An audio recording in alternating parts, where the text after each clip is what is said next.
بعسلان runtii waxaa sharaf iyo amaanta inaan ka soo qayb galnay barnaamijkan oo maaragtay lagu soo daafurayo portalkan xogta loogu ururinayo dhammaan ganacsiga Soomaaliyeed iyo dawladda maaragtay hay'adaha kala duwan oo dakhliga aruuriya ama maaragtay hay'adaha kala duwan dhammaan laga heli doono xogtooda ee u baahan yihiin ganacsiga Soomaaliyeed nooc walba oo yihiin meel walba joogaan haddii dalka gudihiisa joogi lahaayeen iyo haddii dalka dibaddiisa ay joogi lahaayeen intaba runtii waa horumar aad iyo aad u fiican dalkana hore ugu soconayo wasaaradda ganacsiga maanta ay ku tilaabsatay tilaabo aad iyo aad u fiican si maaragtay ganacsiga dalkeena ay horumariso saa la socotaan dadka Soomaaliyeed boqolkiiba boqol waa dad maaragtay aad iyo aad loogu amaano xagga ganacsiga ama horumar ganacsiga marka inay helaan fursado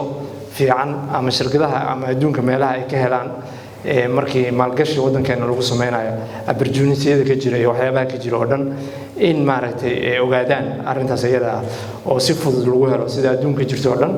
maaragtay aad iyo aad ay u soo dhaweynayna aad iyo aad maaragtay muxuu ahaa way u fiican tahay runtii wax oo la heli karo marnaba ma aha annaga ka wasaaradda ahaan sida la socotaan waxaan mas'uul ka nahay kheyraadka dalka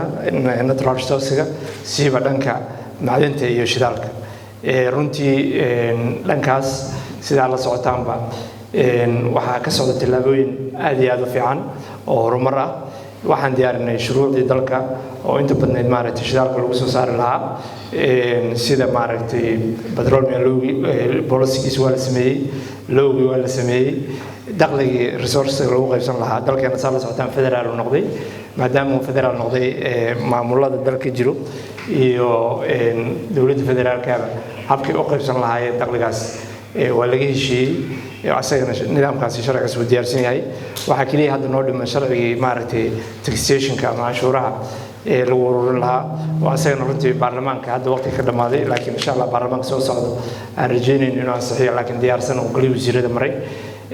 kadibna waxaan u jeensan doonaa sida dalkeena insha Allah uga soo saari lahaa sida la socotaan ama ogtiin ama ka warqabtaan ilaa muddo dheer waxa dalkeena ka jiray in dadka aad ugu hami qabaan in shidaal badan ku jiro dalkeena runtii shidaal badan ku jiro oo marnaba caadi ahayn ugu yaraan badeena kaliya 206 block oo blockiiba 5,000 kilomitir oo square uu ka kooban yahay ku yaalo intaana maaragtay potential waaye oo resource badan oo shidaal ku jiro una baahan in laga faa'iideysto onshore markii la soo aadayo dhulkana xisaab male waxa la socotaan meelo badan inay jiraan runtii oo shidaalka dalkeena la soo saaray ama la arkay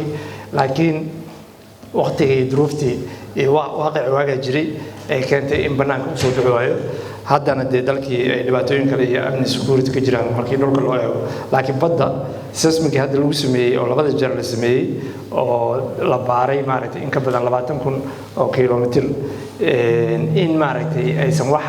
innocent ama shil ah oo ka dhacay uusan jirin taa oo macnaheedu cadeynaysa shidaalka badeena ku jiro inuu safe yahay